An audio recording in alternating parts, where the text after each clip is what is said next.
Hi, my name is Malcolm Clemens Young, and I'm the Dean of Grace Cathedral in San Francisco, California. And this is my video message for the third week of January. Today I'm here with my daughter Melia, feeling really lucky to be together, and we're here to talk about formation. You may be asking, what is formation? Formation is the way that we learn about the traditions and thoughts and ideas of Christianity, and the way that those begin to influence how we experience the world and how we act in it. So today we're especially talking about the formation of children. How do children learn about how to be people of faith? So Melia, maybe you could begin by just telling us a little bit about your experience as somebody in Sunday school. Right, so I was a student in Sunday school. I had learned from the Godly Play curriculum, which is a spiral curriculum used nationwide in the Episcopal Diet in the Episcopal Church. And I learned from the time I was about 5 years old to 11, and then from the time I was 13 to now I'm 19 years old, I've been actually teaching Sunday school. And what are some of the teachers who've had an impact on you, and how have they just changed the way that you understand the world and act in it? Right, my main teacher for that time in childhood was named Corolla Brown, and she's still here. She's living in Los Altos, and she was wonderful. She took an interest in my life. She was very interested in me and interested in each of the students, and listened to us, and she didn't facilitate our conversations. She just listened, and she gave ideas, and was very well prepared. Yeah, that's great. And Sunday school, how's that going for you as a teacher of Sunday school? What are some of your tips for how to be a good Sunday school teacher? Right, I think just being able to adapt to reading the room and understanding what the students like. One Sunday, I kept telling my dad this, but one Sunday, one student came in and he had become obsessed with Pokemon like within the night.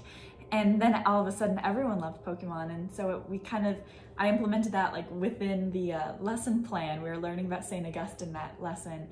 And we were talking like, I wonder what St. Augustine's favorite Pokemon is, and I wonder why he would prioritize certain things over the others. And so just being able to understand that students, what they're interested in changes, and that's totally okay, and it's really great if you're able to match them. What are some things that students have said that have either surprised you or that you thought were noteworthy? Right, well, the first thing that comes to mind is 2 weeks ago we learned about Jesus and the 10 lepers, and that's a story where 10 lepers are people with skin conditions, and they're outcasts in Jerusalem society. They come to Jesus and they ask to be healed, and Jesus says to go talk to the priests, and on their way walking to the priests, all 10 of them realize that they had been healed by Jesus, and one leper comes back and says thank you to Jesus. And one of my students, Ashlyn, came back to Sunday school the next week, and she showed me an image that she drew of a woman, of a leper, and her bandages had just flown off of her, almost like she had been bound up, and just this image of freedom and happiness and joy, and like the wind blowing through her hair, and this magical moment. And that's just a part of the story that I hadn't even put very much thought into. I really focused on saying thank you to Jesus. And so I thought that was a really fun way to look at it. Yeah, it's funny because I always think of that story as being a story about ingratitude, like not saying thank you. And I love the way that your student turned it into a story about healing. Mm-hmm. That's really cool. I love what you were saying earlier when we were talking about this too, just that just how every story needs to be interpreted, and that every person has a different interpretation, and just how important it is to be able to hear those. That you one time told me that you go into your class thinking that the story is about one thing, and then hearing from your students and realizing it's about many other things as well. Exactly. How has it been working on the internet? Like, what have you learned in teaching online Sunday school? Right, well, I learned that YouTube does not work for young children. Sorry, YouTube. After a few weeks, that got really difficult for them to actually concentrate, regardless of how short the video was. And I learned that just being able to be present with one another, using, for us, the Zoom platform worked really well, so that we could pray with one another, and we could make art with one another and talk about our weeks, and just how important that is. Yeah, definitely.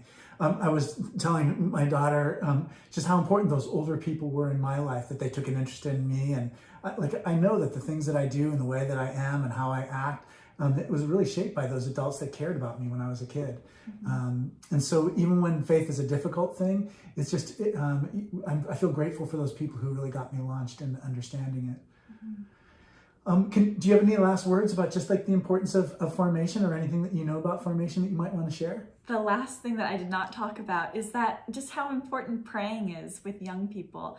And it's really fun, and it's really good to show them that there's no rule of how to do it. That it's honestly my favorite part of each week is getting together with these, 5-year-olds to 8-year-olds and giving thanks and talking about what we're worried about and speaking to God with each other, and even just saying a prayer in your heart. It means a lot.